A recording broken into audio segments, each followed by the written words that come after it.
guideline-guideline seperti clinical nutrition ya, kemudian apa itu namanya SPEN terkait berbagai penyakit. Coba tanya aja ya, saya kok nggak nge-save ya itu ya.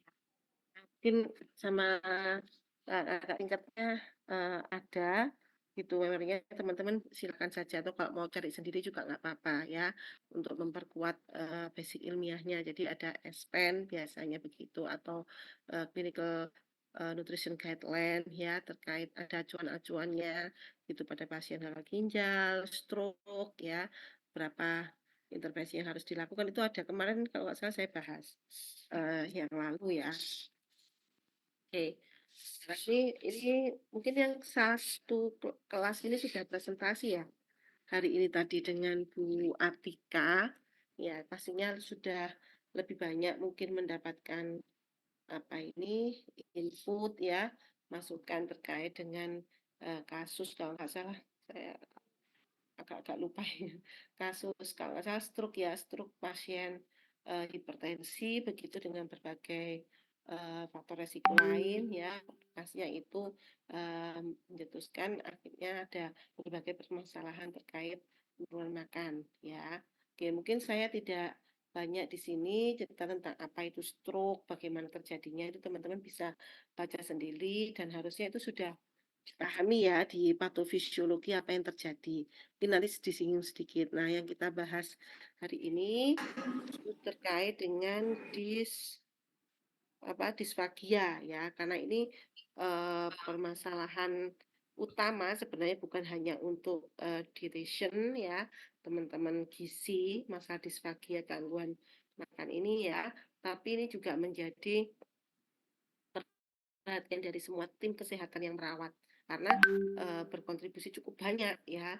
Ada misalnya dia juga kesulitan minum obat dan biasanya memberikan apa ini nutrisi ini ke pasien itu umumnya ya nanti teman-teman lihat saja di rumah sakit ya dan lain-lain itu bukan oleh ahli gizi ya karena ini biasanya dilakukan oleh teman-teman perawat termasuk perawatan jadi enteral itu harus sering berapa jam sekali ada yang 6 kali sehari 8 kali atau beberapa kali ya eh, menyesuaikan tentunya nah ini kan intens gitu nah seringkali memang tugas teman-teman perawat yang standby begitu di samping pasien ya kan nanti mereka ada apa ini jadwalnya pagi siang sore kalau teman-teman gizi kan biasanya ini nggak sampai nginep gitu ya kerjanya terkait dengan hanya sampai di sehari begitu sore mungkin ya menjelang malam tapi kalau perawat kan terus apalagi enteral ini kan per 3 jam ada per 4 jam nah ini kan butuh sampai tengah malam dan lain-lain realnya begitu yang melakukan teknis ininya di oleh teman-teman perawat sehingga ini juga dipelajari oleh semua ahli gizi yang teman-teman kesehatan yang lain ya.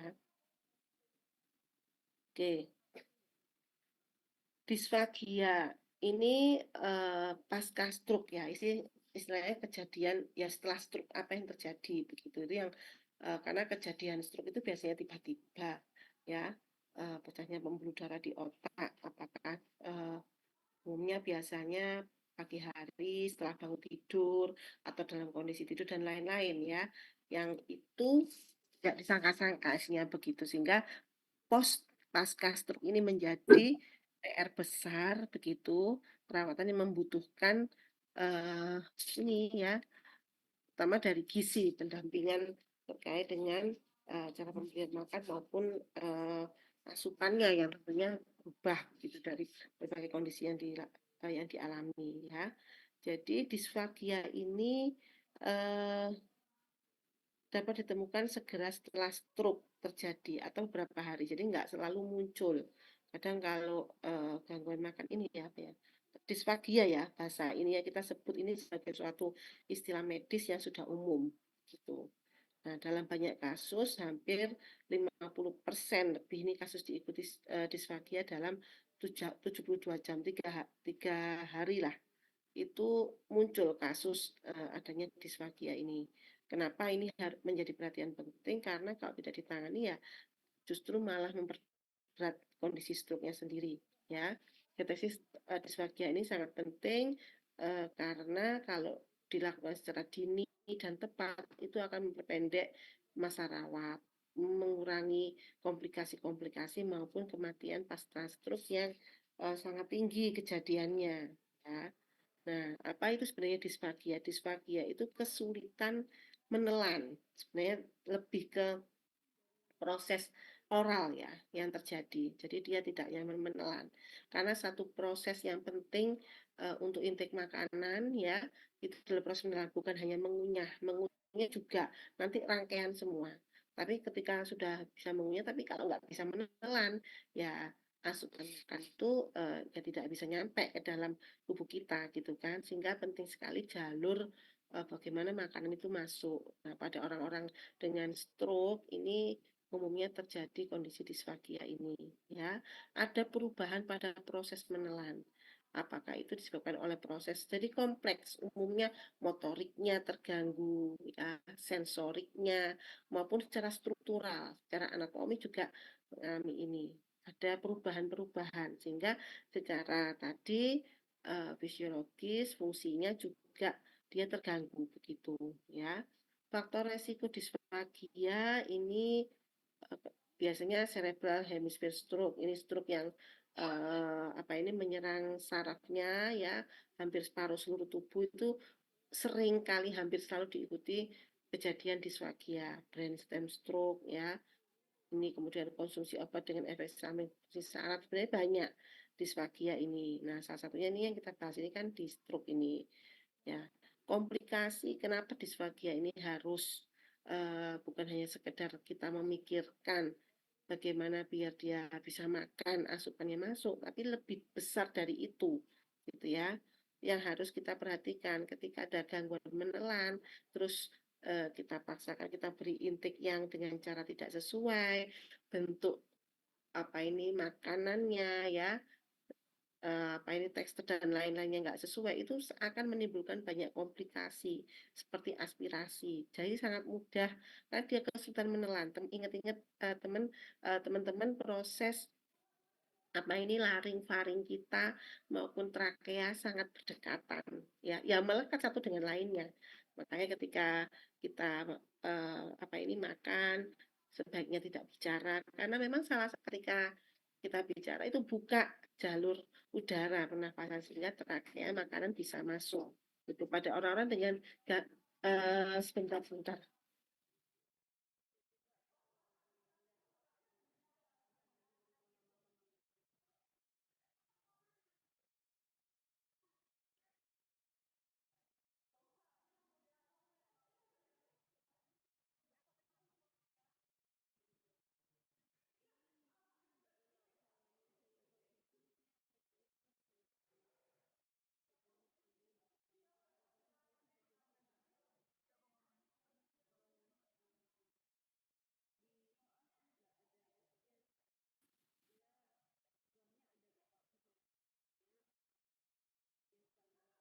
Mohon maaf, Barangkali sepertinya suaranya terdengar.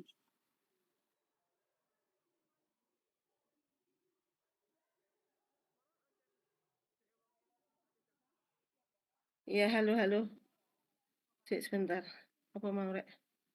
Ya, bisa terjadi aspirasi ya. Aspirasi itu mudah sekali orang kalau menelannya nggak beres, bisa terjadi itu. Pneumotis lama-lama bisa terjadi pneumonia, bronkitis, bahkan eh, apa ini yang kita takutkan dari segi gizi juga malnutrisi, dehidrasi, ini akan kompleks masalahnya sehingga pasca stroke ini benar-benar butuh pendampingan.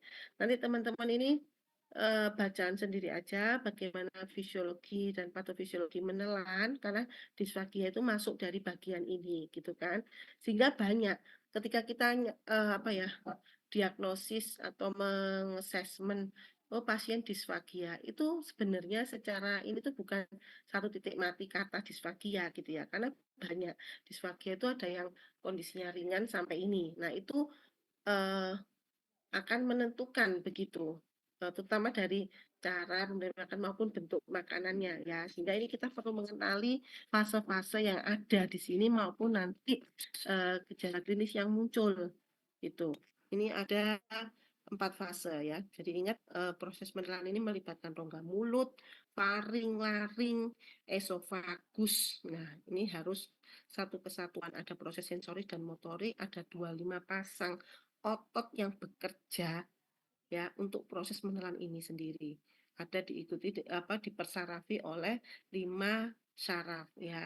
Ada 4 fase preparation, propulsif, faringeal dan eso. Ini teman-teman nanti bacaan sendiri. Preparation ini yaitu makanan di oral, jadi di mulut masih ya proses chewing, mengunyah ya. Jadi dari makanan yang padat dan kasar bentuknya bermacam-macam itu menjadi suatu bentuk bolus. Nah, ini di mulut itu kita merubah makanan itu menjadi bolus ya. Ini proses ya, preparation oral yaitu disiapkan ini dari mulut sampai ke lidah bagian belakang, pergerakan, stimulasi ya, kontraksi yang ini menyiapkan faring nanti untuk proses selanjutnya di mana makanan yang sudah siap ini akan masuk ke dalam saluran pencernaan. Sehingga ini hati-hati di fase faringeal ini bisa terjadi proses eh, masuk ke dalam paru ya, pneumonia tadi, asfiksia tadi. Jadi bolus ini akan dipindahkan ke paru menuju esofagus. Ini sebenarnya sudah otomatis tubuh kita itu punya mekanisme peristaltik yang tidak disadari ya. Kalau masih faringeal sepertinya kita masih bisa kondisikan, disadari ini mau kita telan, mau kita muntahkan, mau kita apakan itu masih bisa. Begitu nanti begitu masuk di fase esophageal stage sudah di bagian bawah itu ada sphincter-sphincter tadi, otot-otot kontraksi di sana yang itu bekerja secara otonomik ya. Nih, nah tadi disfagia oral gejalanya apa sih orang teman-teman lihat. Kadang disfagia itu bisa jadi karena pasiennya memang malas makan ya kondisinya. Jadi itu harus dilihat cocok enggak misalnya di fase oral yang harusnya dia mengunyah dan lain-lain. Ini karena dia kesulitan pada proses sewing ya. Kemudian juga pada orang stroke itu biasanya ada kelemahan kan di otot-otot persyaratan wajahnya hampir semuanya termasuk pengecapan dan lain tadi sehingga ini proses menutup mulutnya itu nggak bisa sempurna, nggak bisa rapat. Ini seringkali makanya tumpah-tumpah karena sering membuka gitu ya sehingga produksi mulutnya terasa kering, selera makan, belum lagi ada perubahan di gigi gerigi ini biasanya yang mengikuti juga ya. Kemudian yang propulsi bolus dari valut ke faring ini banyak sisa makan. Jadi ini proses menelan awal gitu. Ini kalau orang kesulit biasanya kalau kita menelan itu kan alah makan bakso paling 5 menit entek ya dewe ya Rek, ya. Ya kan bersih di mulut misalnya gitu. Mas sampai 10 menit ini kalau orang dengan ada kondisi disfagia itu menelan tapi lihat banyak sisa-sisa makanan di gusi, di pipi, dia kesulitan. Karena sebenarnya kita membersihkan makanan yang ada di mulut itu eh, kombinasi dari berbagai motorik di sana. Begitu ada lidah ya kan. Kalau ada sisa kita gini-gini kan kemudian dimasukkan, ada peran dari banyak air liur dan lain-lain. Nah, ini karena lidahnya abnormal ya, kemudian bisa terjadi makanan akan keluar lewat hidung bahkan mungkin pernah teman-teman merasakan makan tapi kok tersedak masuk hidung ya belum sampai masuk ke pernafasan dalam masih di hidung aja rasanya kan nggak enak banget harus segera dikeluarkan rasanya kan begitu ya nggak nyaman pokoknya harus saluran hidup itu bersih sering kita harus melakukan tindakan-tindakan agar ya pokoknya dikeluarkan nggak enak banget ya kemudian ini yang tadi fase faringeal bergerak ini menelan tampak terhambat jadi sulit kelihatan ya mungkin kalau gampangannya menelan terhambat itu teman-teman kalau kita makan tuh biasanya yang bolus dalam bentuk kasar bukan kasar sih apa jenenge padet banget mungkin pernah ya wadet terus ke susu-susu kadang kita merasa nggak enak banget itu sebenarnya sudah masuk di esofagial masuk ke dalam rasanya kayak nyangkut gitu kayak enggak bahkan bisa itu kalau nggak segera diatasi bisa sesek karena itu kan ketika dia besar kemudian memenuhi esofagus bisa apa ya bisa mendorong bukan mendorong ini kan karena bersebelahan dengan laring dan lain-lain, makanya kok jadi sesek ya kalau kita makannya kayak kesedak gede gitu ya, karena dia itu tadi jalan nafasnya laring itu terdesak gitu. Jadi kayak ketepet ya itu. Sehingga itu makanya kita harus segera minum. Kadang kan agak sakit, bahkan saya pernah gitu ya. Rasanya kayak kita pernah semuanya mungkin ya. Kalau di ini kan diminum kan lega sih, tapi agak sakit sedikit gitu. Ya, ini batuk tersedak saat makan. Jadi dilihat proses-proses itu bukan sekedar ibu sulit makan ya, ya disfagia. Tapi selama proses dia makan, misalnya nanti teman-teman sebagai dietitian tungguin gitu ya. Tungguin itu bukan nggak ada tujuan apa-apa. Ngapain juga nungguin pasien makan? Bukan itu tujuannya. Teman-teman mau observasi, mau lihat proses gangguan makannya, menelannya itu sejauh apa. Itu mungkin karena itu tadi saya bilang berbeda-beda. Ada yang sama sekali nggak bisa gitu ya. Bahkan satu pun nggak bisa masuk. Ada yang pelan-pelan butuh waktu lama. Nah, itu nanti akan menentukan teman-teman langkah selanjutnya. Kayak gini ya, ini harus dikasih yang seperti apa ya makanannya. Ya. Karena nggak serta-merta itu disfagia langsung berubah enteral. Ya enggak sesimpel itu. Gitu ya, merubah jalur makan ke enteral itu juga bukan nggak ada ini dampaknya gitu ya, kelemahan-kelemahannya di tengah ini juga ya kalau sudah masuk palingnya pada saat makan tengah-tengah terus headband ini kayak tadi saya cerita sesek gitu ya. Nah ini disfagia atau yang berdarah ini kalau dari segi mungkin ini banyak oleh teman-teman klinis ya. Mungkin dokter yang merawat ini harus tahu kaitannya dengan lokasi struknya sendiri, area yang tadi misalnya pembuluh darah di bagian mana. Itu sangat menentukan nanti biasanya kondisi stroke disfagianya ini. Misalnya pada area posterior, ketika terjadi stroke itu jarang sekali sampai terjadi sedikit kasusnya terjadi disfagia, berbeda ketika itu di area-area yang lain ya. Ini umumnya juga akan membaik dalam beberapa minggu gitu. Banyak membaik itu faktornya banyak sekali. Jadi nggak akan sama satu pasien dengan lainnya karena multifaktorial, dukungan keluarga, kenyamanan ya, perawatan dan juga motivasi pasien sendiri itu tentunya akan eh, membedakan kecepatan kesembuhan dan lain-lain ya. Derajat ini meningkat. Jadi kalau ada serangan stroke berikutnya beberapa kali ini disebut multiple stroke itu tentunya akan memperparah kondisi disfagia ya.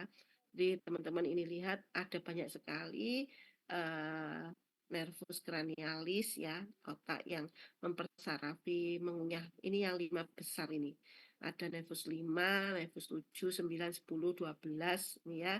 Nanti sehingga ketika terjadi stroke, nah ini tentunya di area-area otak saraf-saraf ini akan terkena gitu ya, sehingga tentunya proses mengunyah dan menelan jadi terganggu. Jadi kalau ada sakit gitu ya, terus tiba-tiba pelu, kalau zaman dulu ini mungkin zaman dulu nenek moyang gitu, bukan nenek moyang sih mungkin di tahun 50-an atau belum apa ini perkembangan pengetahuan yang ini. Jadi sakit seperti ini, oh itu diguna-guna paling gitu kan ya, sering begitu. Kok tiba-tiba apa ini nggak bisa ngomong tiba-tiba gini sebenarnya. Nah kalau sekarang kita belajar kan baik, memang jalurnya seperti itu secara patofisiologi karena adanya gangguan di saraf pusat yang mempersarafi otot-otot menelan. Ya nggak aneh sebenarnya, bukan karena ilmu peret atau ilmu ini enggak ya, karena adanya saraf tadi, begitu sarafnya di diterapi kondisinya yang menyebabkan sarafnya terganggu tadi, misalnya harus dioperasi, ada perdarahan di sana atau ada tindakan lain, ya tentunya nanti akan baik tuh ya. Nih, nanti baca sendiri aja lah, saya nggak ini nervus 5 apa, 7 apa gitu ya, 9, 10, 12 apa. Intinya semuanya ini berperan. Nah, ini kalau dari tim medis, pertama dokter harus tahu, oh ini kelainannya dia menyerang terkena di saraf 10, berarti dia utamanya terkena seperti ini. Ya, sampai ada bahkan yang ke pita suara. Orang yang ngomongnya pilu, ada yang diswaki tapi nggak pilu ada.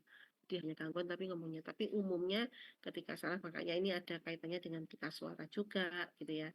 Sehingga kok juga pilu ngomongnya karena ngomong itu juga pergerakan dari mulut, lidah dan semuanya jadi satu. Coba aja teman-teman kalau pas sakit lidahnya misalnya masalah sariawan kan ngomongnya kan juga terganggu begitu. Mungkin agak terhambat-hambat begitu ya, nggak sejelas lah.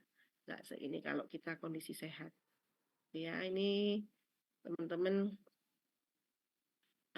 saya loncatin aja, intinya banyak ini di bagian medula misalnya ya.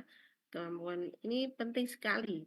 Jadi untuk melihat kurang lebih pasiennya itu kalau terkena biasanya kan kalau terus selalu ada gambaran penunjang ya apakah itu MRI, CT scan, biasanya begitu minimal lah.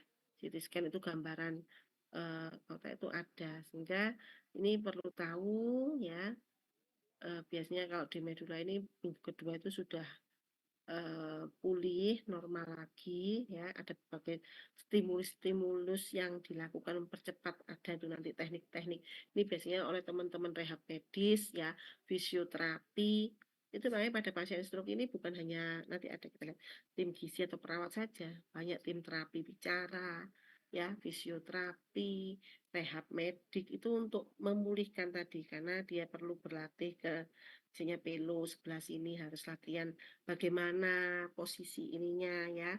Manuver-manuver yang dilakukan itu banyak. Nih. Kalau dia ini di lower brainstorming apa ini tadi yang tadi kan upper yang lower ini lebih eh di sana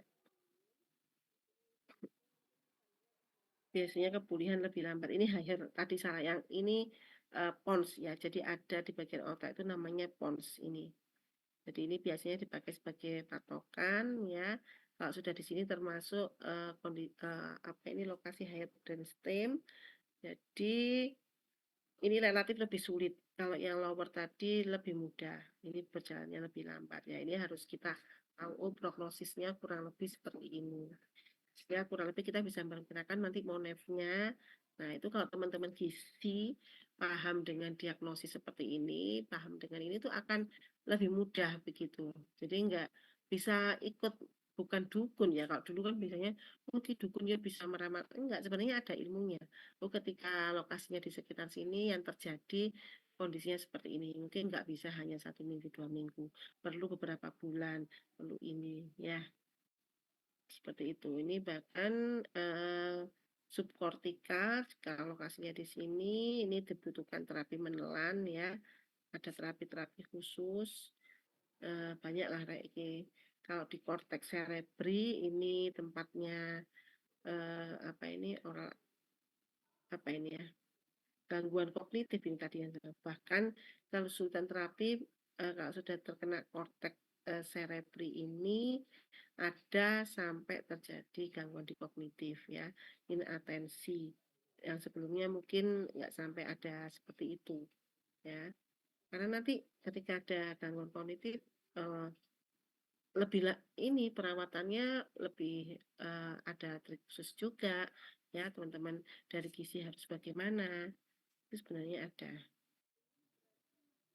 Setelah ini nggak usah ya. Stroke berulang ini ditandai dengan fungsi oral menurun, gerakan tidak repetitif, masa transit oral lebih dari 5 detik, ini ada residu-residu sisa-sisa, biasanya fungsi mental tidak dapat kembali normal. Jadi jarang yang sampai 100% normal ya. Ini yang perlu nanti teman-teman lihat dari klinis maupun ini identifikasi tadi penting. Jadi disfagianya seperti apa, teman-teman observasi. Ya, apakah di tingkat oral tadi preparationnya, di tingkat apa namanya arealnya, esofagusnya atau di oralnya itu teman-teman bisa melihat secara objektif. Ya, nggak harus melihat rekam medis disfagia titik, tapi lihat sendiri tingkat keparahannya, gitu ya. Bahkan posisi dia duduk bisa nggak duduk atau harus terbaring itu sudah berbeda, ya. Di kertas hanya tertulis disfagia pasca stroke, tapi pasien satu dengan yang lain itu bisa sangat berbeda. ya teman-teman bisa melihat secara keseluruhan ya. Ini sehingga implementasi seluruh strategi untuk mencegah komplikasi melalui higiene oral, diet yang tepat, pemberian makan yang bagaimana gitu ya. Nah, ini kurang lebih nanti ada kalau di rumah saya biasanya khusus stroke itu memang ada biasanya ya tim-tim yang tergabung di unit stroke itu memang dia sudah tampil khusus stroke termasuk ahli gizinya gitu ya. Ada yang disebut tim disfagia. Nah, ini harus dilakukan screening dulu, begitu. Karena apa? Jadi nggak boleh serta oh kalau pasien stroke pasti udah deh dia ada gangguan. Enggak, ini harus dilakukan screening dengan benar. Justru awalnya itu adalah di screening ini. Kita tentukan dia negatif atau positif. Kalau nggak ada disfagia ya oke, kita bisa berikan makan normal aja, oral, tentunya dengan bentuk yang disesuaikan. Ini nanti tim gizi masuk termasuk peran penting di sini ya. Anggota tim disfagi harus bagaimana makannya, observasinya bagaimana. Kalau positif ini, nah ini ada fungsi menelan. Biasanya ini ada tim rehabilit atau ini speech ya, speech terapi nanti apa ya? Aku kok lari SLP ini terapi-terapi bicara gitu. Nanti coba lihat di belakang ada ini. Ini penilaian nutrisi oleh dietitian. Jadi dietitian memegang peranan penting nah pada pasien-pasien stroke yang mengalami disfagia.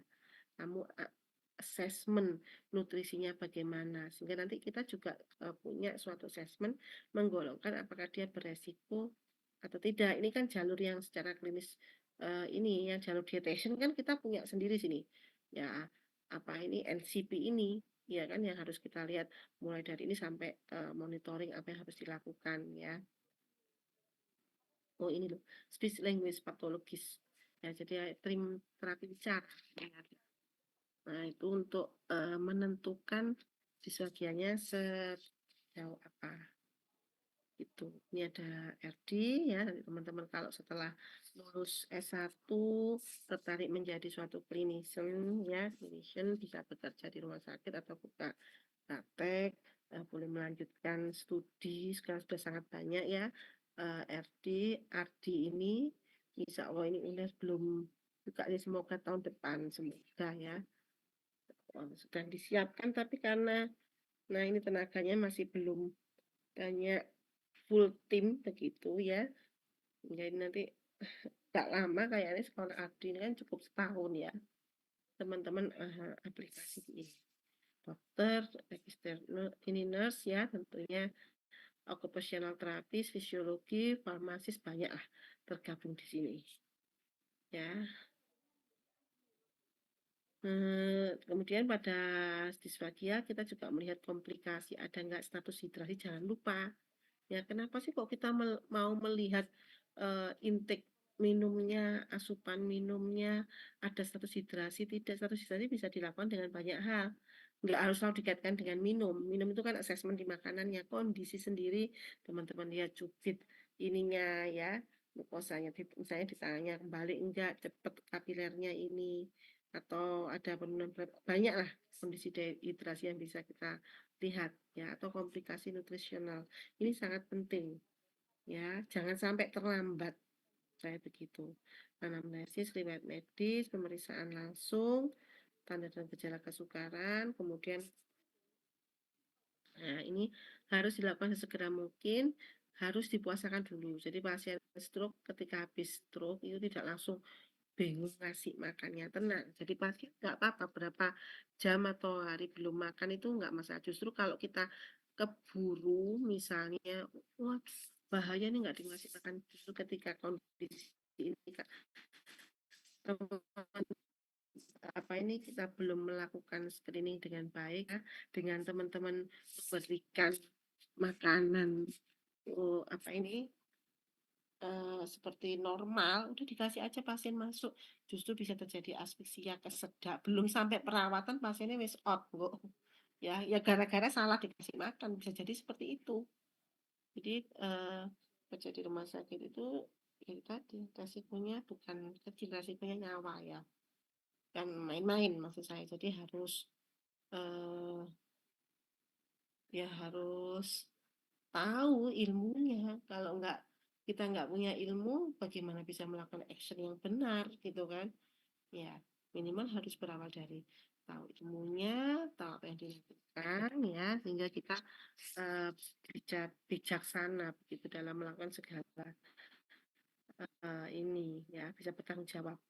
Diberi intake oral, diet reguler, tetap dimotivasi saat makan ini. Jadi kalau tidak ada gangguan menelan ya. Ini ada beberapa tes ya. Toronto ini sangat akurat, dipercaya pada screening awal. Ya, jadi gampang disfagia, nggak usah ditakoni kamu buat questionnaire ya, divalidasi sampai berapa pertanyaan, nggak usah. Tes-tes menelan itu gampang, cukup ada nanti coba baca ya, menilai aspirasi abnormal, suruh aja minum air. Loh, ala Bu minum air. Ya kalau kita sehat, kamu normal minum air 600 ml aku langsung tak iso ya. Kalau pasien-pasien dengan adanya disfagia, suruh tes aja 50 ml air. Dia bisa nggak nelannya? Kalau kita ada kesulitan, em, mulut tadi tuh misalnya ada otot-otot wajah yang tapi lu apa ini kelemahan nggak bisa nutup mulut aja nih bayangkan minum itu harus mulutnya tertutup untuk bisa menginikan gelasnya ya nah, kalau ini nggak iso ya nggak iso masuk tumpah-tumpah sekedar tes air belum lagi nanti ada tes-tes melihat sensasi paring gerakan lidahnya disfonia suaranya nah, fun-funnya itu dinilai atau ada kelemahan-kelemahan otot lainnya ya. Kemudian ini mengevaluasi struktur dan fungsi menelan, banyaklah, intinya hampir sama ya. Jadi ini berbagai alat-alat untuk mengidentifikasi ya. Udah nggak usah ini untuk tahu saja teman-teman. Nah ini yang pemeriksaan status nutrisi harus dilakukan dalam waktu 2 jam. Jangan sampai terlambat. 2 jam sejak pasien dirawat itu kita harus sudah melakukan assessment. Bahkan kalau bisa ya langsung 24 jam itu sebelumnya. Ya, asupannya bagaimana ya. Nah, terkait dengan kondisi disfagia, nah ini diikuti dengan nutrisinya. Hasil screening positif harus dikonsul. Ketika screen disfagia terjadi, ada masalah, itu peran utamanya di RD ini. Ini mau bagaimana? Karena nanti yang ngasih makan, yang merancang ya. Karena mungkin nanti yang mengasih bukan teman-teman gizi tadi teman-teman, tapi bentuknya. Kemudian itu adalah saran dari teman-teman RD. Dan ini adalah kompetensinya. Ya, kompetensinya ya di sini gitu melihat status energi, protein, cairan, dietnya, tekstur dan konsistensi makanan. Ini mengikuti derajat disfagia, monitoring reguler dan teliti. Ini sangat penting ya. Perhatikan status fisik dan kemampuan menelan. Kontrol terus ini kalau sudah pulang 2-3 bulan ini sekali ya kalau sudah di ini. Nah, ini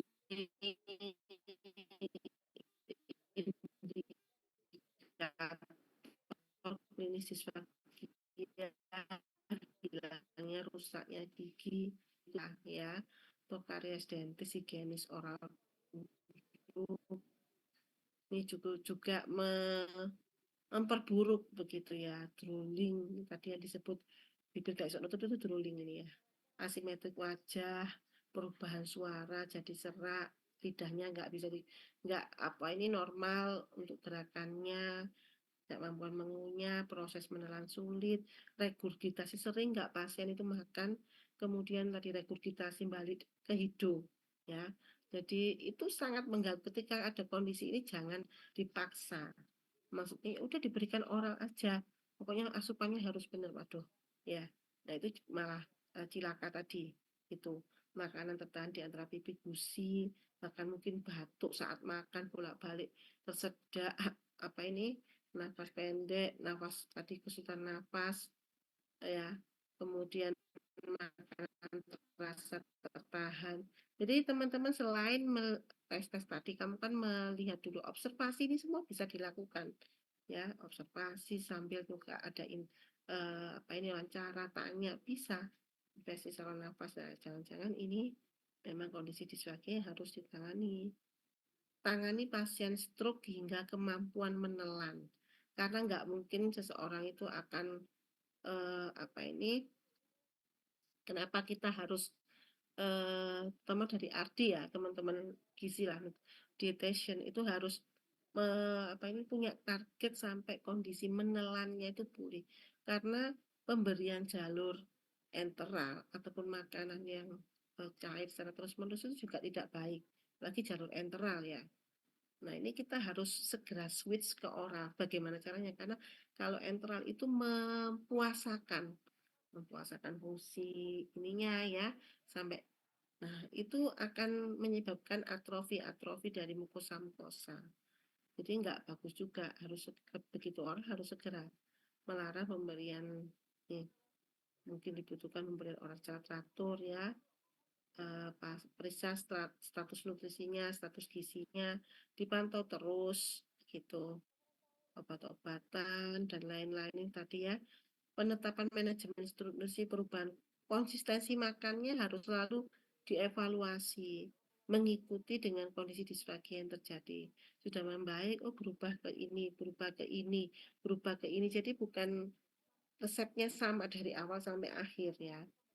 Strateginya bagaimana? Ada trik-trik strategi juga, bukan hanya oh cara diberikan ini, tapi bagaimana agar itu bisa masuk ya.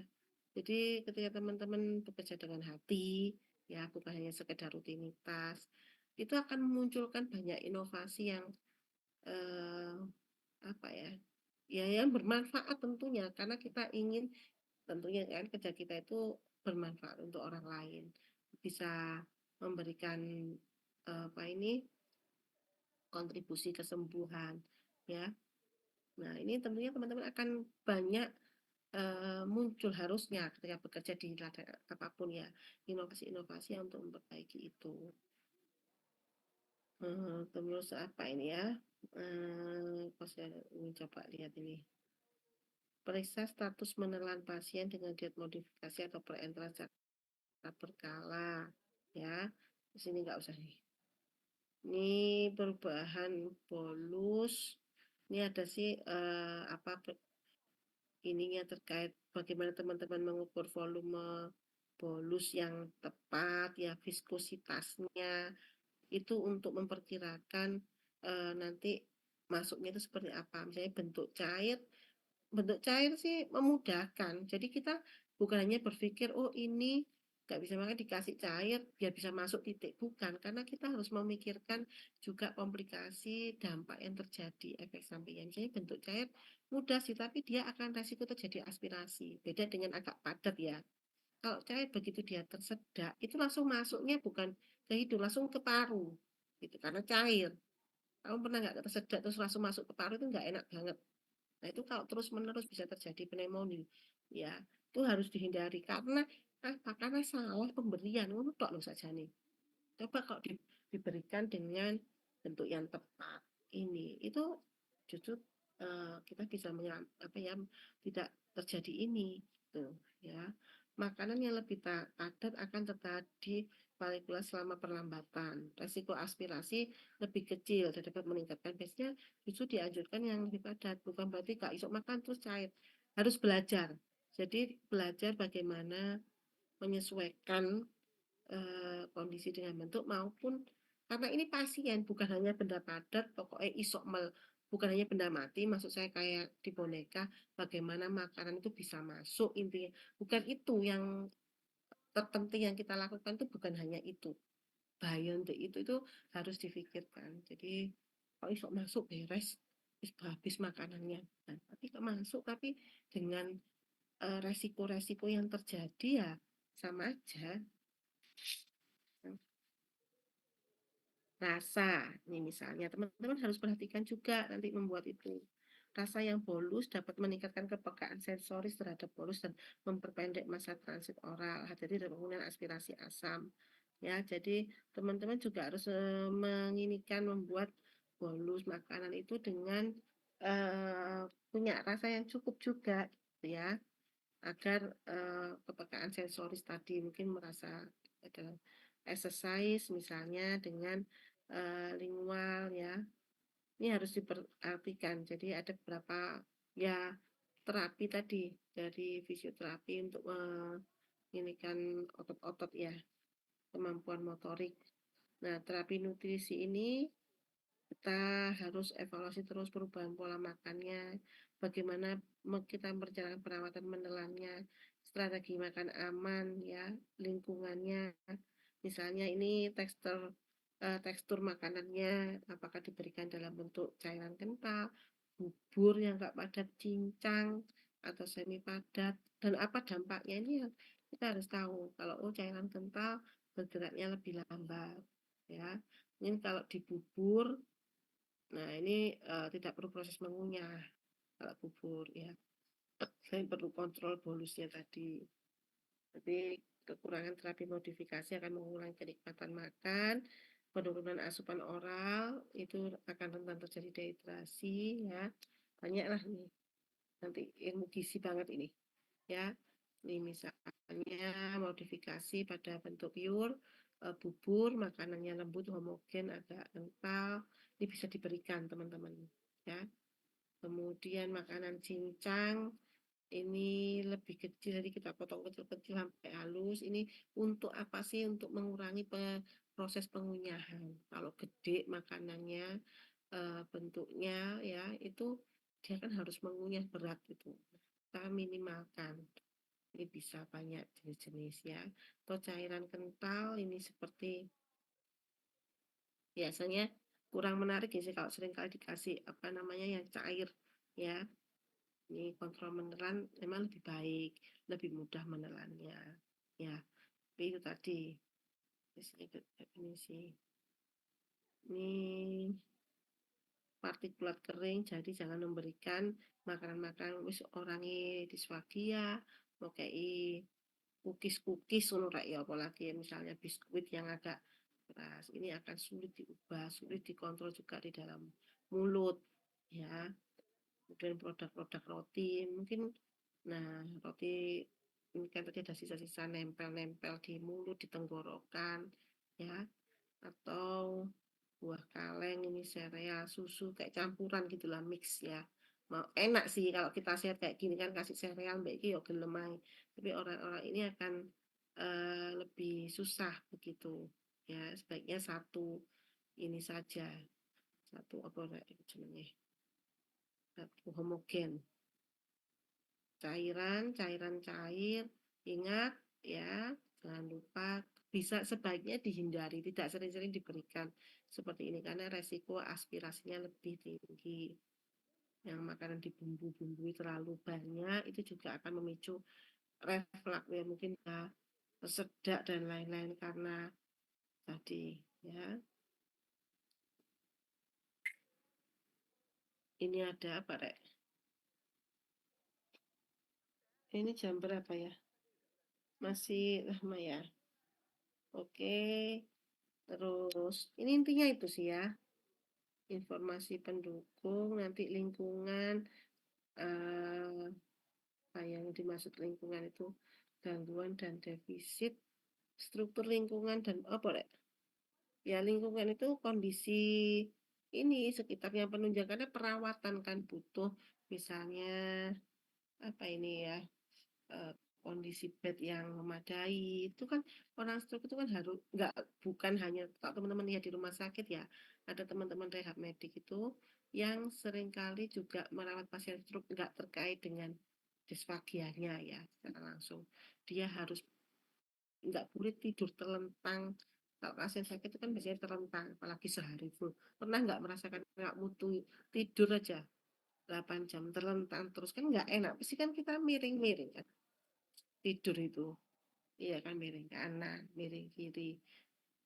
Kalau itu pada pasien-pasien ini kan karena dia kesulitan lemah, lumpuh separuh. Nah, itu sulit, harus dengan bantuan, nggak semudah itu ya. Nah, itu seringkali terentang ini bisa terjadi apa jenenge ngono iku? Dekubitus ya. Kalau dia terentang terus itu akan cairan kan menumpuk di belakang tubuhnya sehingga bisa terjadi luka kayak borok gitu. Ini harus sering kali sakit apapun loh di rumah sakit itu, makanya perlu apa ini di support oleh tim rehab medik. Nah, dia harus gerak tangannya bagaimana, kanan kiri bolak-balik itu untuk ini ya, karena adanya gangguan-gangguan ini dia bisa memperburuk ya. Jadi ini yang perlu kita perhatikan, ada teknik makan khusus enggak ya? Dia perlu bantuan perawatan sehari-hari enggak? Nah, tentunya pada pasien stroke ini umumnya sangat membutuhkan bantuan orang lain. Peran keluarga pengasuh harus dilibatkan ya. Ya apa deh iso iku rek makan aja sulit apalagi ngambil sendiri ini sendiri ya. Jadi ini sangat butuh supporting dari family-nya ya, bagaimana meningkatkan kualitas hidup pasien ya. Intinya ya tadi sebenarnya sama sih dengan yang lain, ini ya dukungan tadi sangat penting ya. Peralatan yang tidak benar, gerakan makan perlu tidak tepat, ini kelelahan, misalnya makanan terlalu panas, sekedar begitu aja ya, ini akan menyebabkan oralnya juga akan ini terganggu. Dan ini ya, strategi untuk meningkatkan asupan oral, bebas nyeri, ya sosial, trik-trik loh strateginya, ya, sosial sesama makan. Jadi dibuat yang nyaman, makanannya kondisinya nggak dingin atau nggak panas banget tapi hangat-hangat kuku kan enak itu, meningkatkan sensoris ya, kandungan tinggi protein kalori selama makan, diajak bukan diajak ngomong ya, maksudnya bukan maksudnya bersosialisasi ya, nggak terasa, jadi proses makan tuh dia menyenangkan, intinya begitu. Gunakan presentasi lambat, ini ya banyak lah waktu 1 sendok tanpa membatasi mulut yang kuat. Ini teknik-teknik sih biasanya teman-teman gizi saat ini kan ke pasien ya. Karena kan ada lumpuh jadi harus sebelah mana yang digunakan gitu. Gilirkan makan dalam bentuk cairan dan padatan. Jadi kayak di enggak monoton itu terus gitu, di mix kan pagi ini gitu ya. Tanyakan mungkin bisa sebagai trik makanan yang diinginkan. Ini kalau di rumah ya, kalau di rumah sakit kan sudah ada menu-menu yang fix ya. Jadi itu bisa untuk nanti meningkatkan asupan. Periksa residu makanan, sangat penting. Setelah makan ada nggak sisa-sisa yang ini. Jangan berbicara dengan pasien selama makan ini maksudnya ya.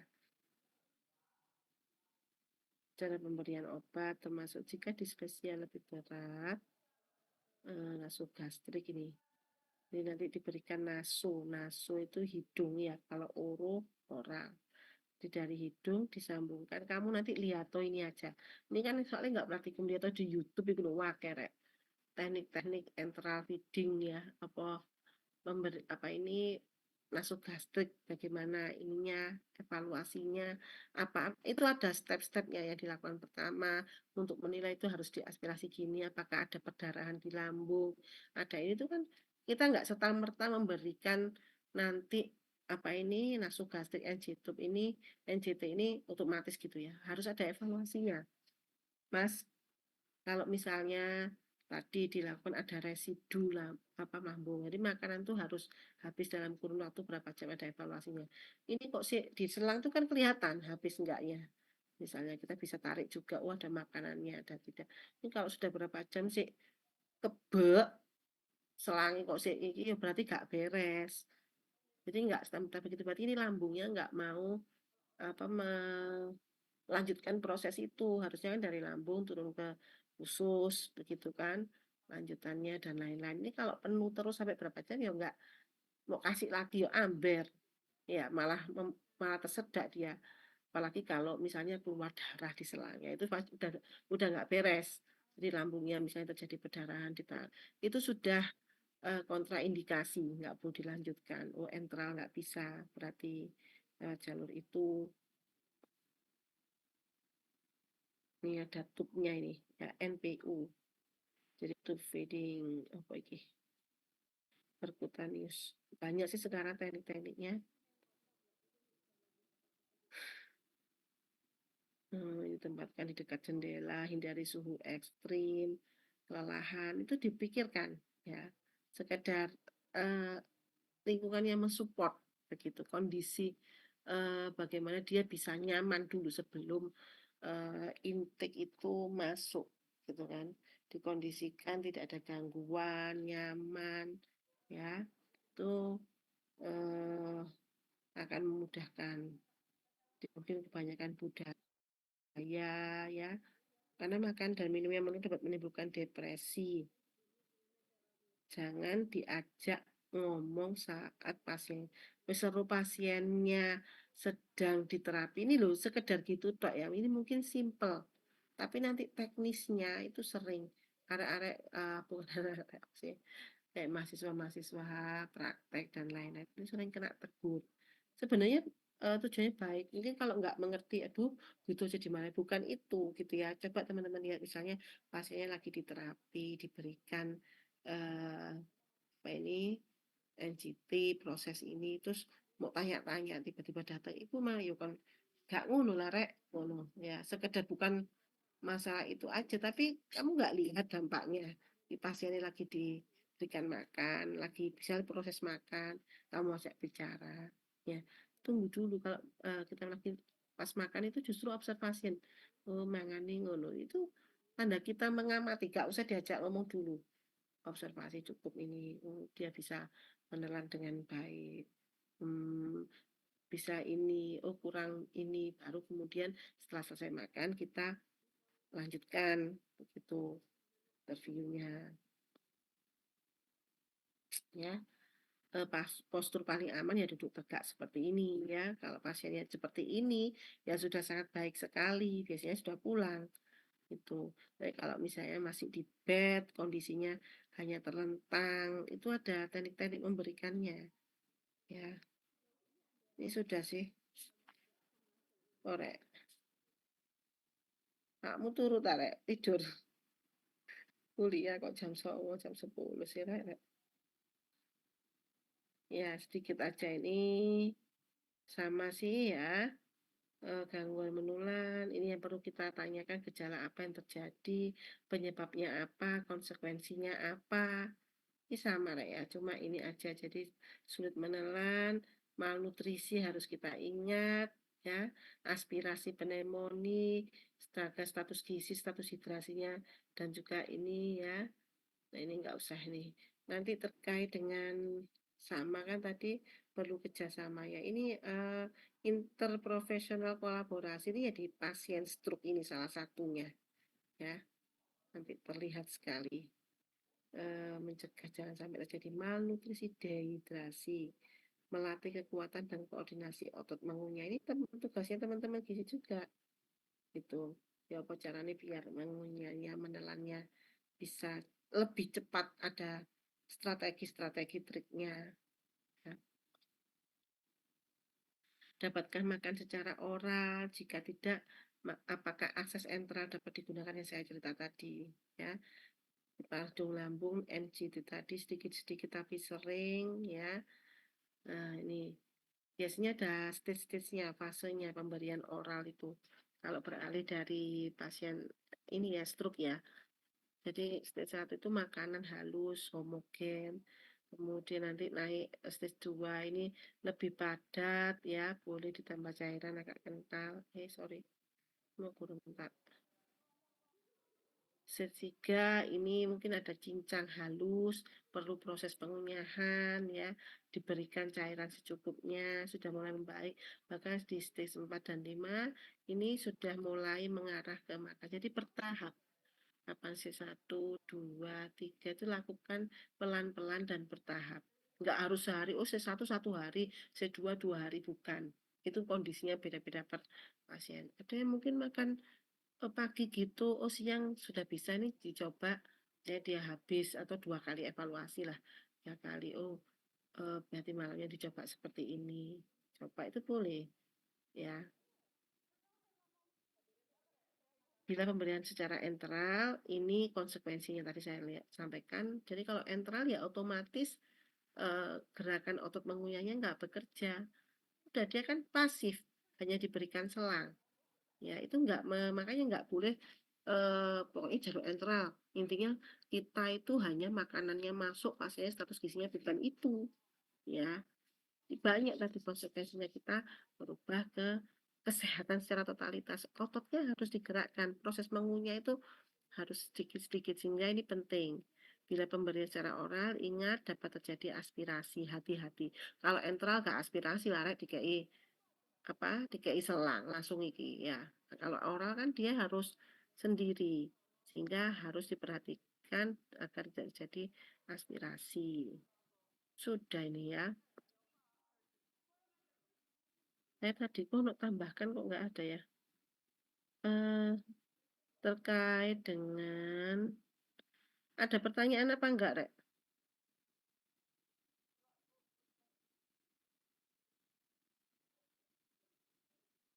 Oh, kok enggak ada ya? Permisi Bu Farapti.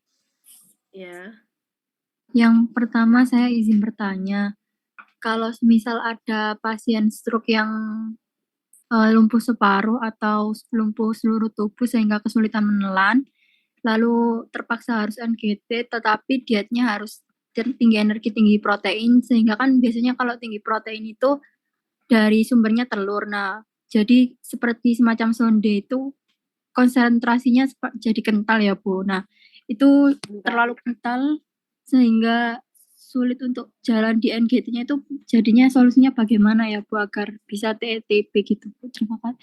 Yang kedua juga saya tadi absennya belum belum bisa Bu karena belum bisa login tadi Bu.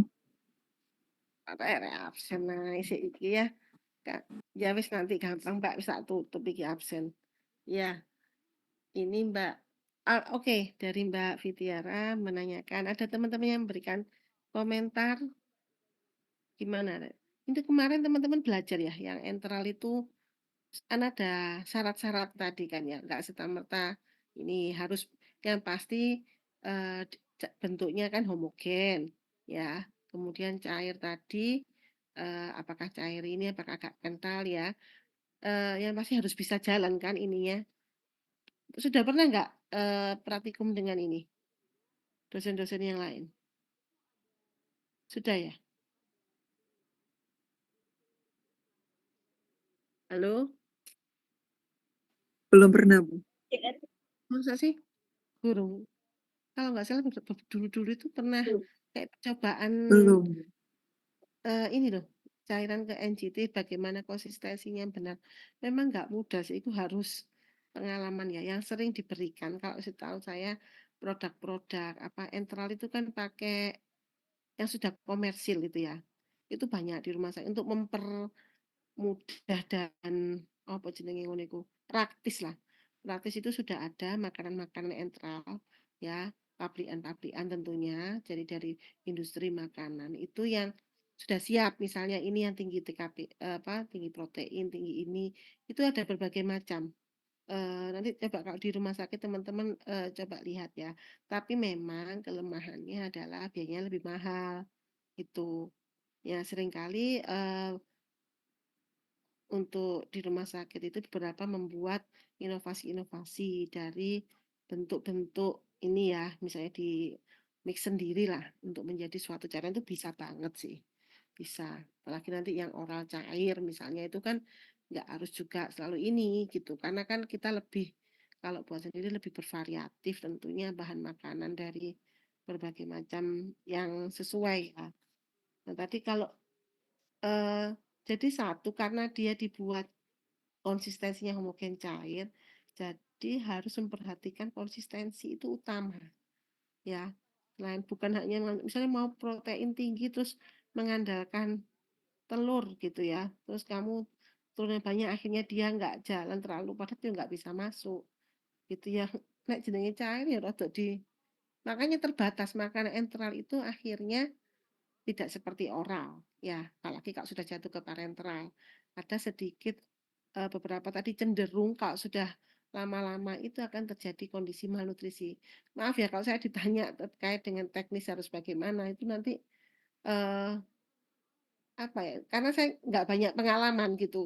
Mungkin ini teman-teman pembimbing di rumah sakit yang terapi ya terkait ini. Tapi itu tadi yang saya pernah dapatkan itu sebenarnya kan strategi. Jadi kalau memang terlalu padat, yo intinya ditambah cairan gitu aja kan. Akhirnya apa? Kalau ditambah cairan kan jatuhnya per ininya nggak terlalu padat energi. Ya, kalau makanan cair itu kan nggak terlalu ini, makanya harus segera di-switch agar tidak terjadi malnutrisi. Itu tadi. Itu kelemahannya enteral ya. Ini dipilihkan bahan-bahan yang setara. Misalnya kalau memang telur belum cukup tinggi ditambahkan yang proteinnya lebih tinggi. Tapi biasanya telur lebih aman sih ininya ya. Kalau lebih tinggi seperti beberapa protein yang lain tuh kadang menimbulkan alergi atau beberapa ini. Dan itu juga tidak mudah ketika dibuat eh, kondisi enteral. Ya, boleh. Ada komen nggak?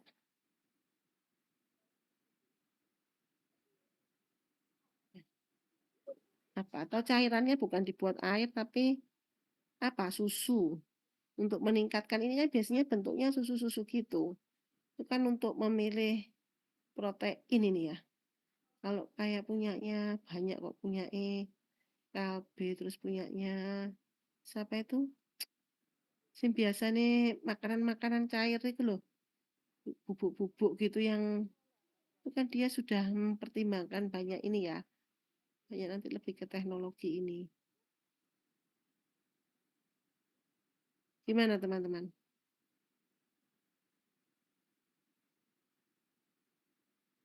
Halo?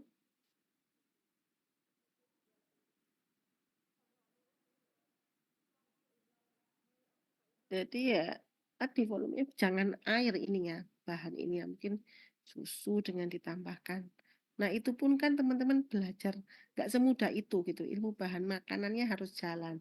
Karena ketika ini dicampur ini jadinya bagi itu banyak apa harus trial nggak biasanya begitu. Itu namanya inovasi apa ya kalau di rumah sakit itu ya itu bentuk inovasinya itu salah satunya banyak sih sebenarnya bentuk-bentuk yang lain salah satunya adalah yang membuat suatu produk makanan baru gitu yang ini contohnya tadi ya bentuk-bentuk enteral itu bisa dibuat sendiri coba aja nanti kalau pas makan nggak banyak rumah sakit yang mau gitu karena harus sudah ini cocok terus ternyata banyak karena kalau makan itu kita terkait rasa misalnya oh aromanya kok jadi seperti ini atau rasanya nggak sesuai kadang seperti itu ya kalau kita bahan makanan kan begitu.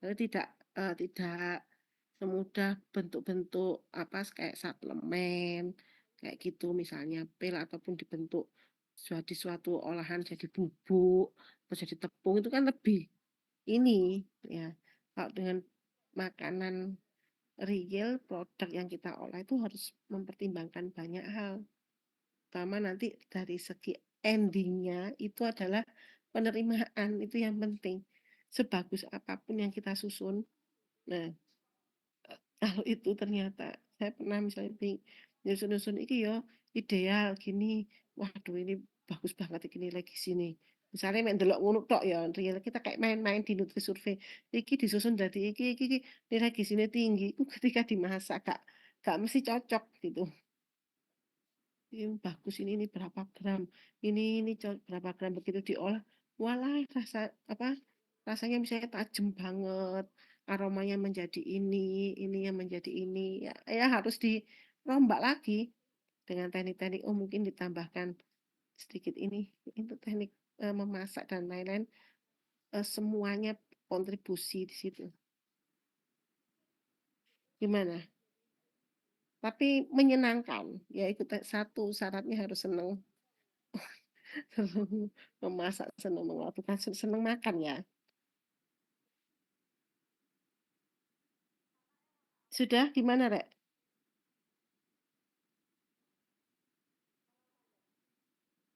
ada lagi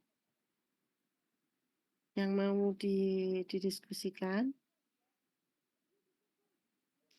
ya kan makanya yang teman-teman menu itu kan kita nyusun-nyusun di kertas ya nyusunnya boleh memang awalnya harus begitu kalau nggak bisa ujuk-ujuk itu kalau ujuk-ujuk itu juru masak ini ya coba-coba trial ditambah no segini lah ini kan kita ada ilmunya pasti disusun dulu nanti baru biasanya ada beberapa formula A B C mana yang ini gitu ya kita sudah siapkan ketika ini nggak sesuai ini trialnya itu cukup panjang itu yang kita harus sabar gitu.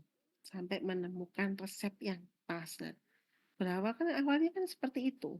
Produk-produk makanan yang berhasil menemukan resep-resep itu kan, yang resepnya itu kan yang eh, menjadi rahasia ya, istilahnya bukan di mungkin bahannya sama ini. Kadang kan kita gampangan ini Lurek ya. Kamu mau masak apa terus delok nang YouTube, delok ikut wis podo gitu kan, wis mengikuti tapi kok iso beda ya. Gitu hasilnya. Kok dia bilangnya enak kok jadinya punya saya. Karena ada beberapa menurut saya dari pengalaman saya praktek-praktek buat formulasi pengolahan itu, ya ada beberapa yang nggak ditampilkan. Misalnya ada, oh ini setelah di blender ternyata disaring lagi, diinikan lagi biar ini. Itu kan yang ditampilkan nggak seribet itu gitu. Hanya ini tambahkan ini. Padahal realnya itu ada, mungkin ini salah satu teknik ya. Kalau bahan mungkin ada beberapa yang saya nggak tahu ditambahkan. Misalnya kalau kita sampaikan semua ya itu yang tertulis gitu. Tapi secara teknik aja kita berbeda, itu akan memberikan hasil akhir yang berbeda gitu. Iya, Iya, itu Bu. ya. Sudah. Terima kasih, Bu. Oke.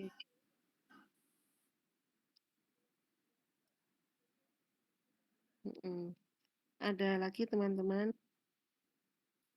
Kalau sudah tidak ada, kita bisa akhiri. Ini yang absennya ketinggalan Vitiara aja.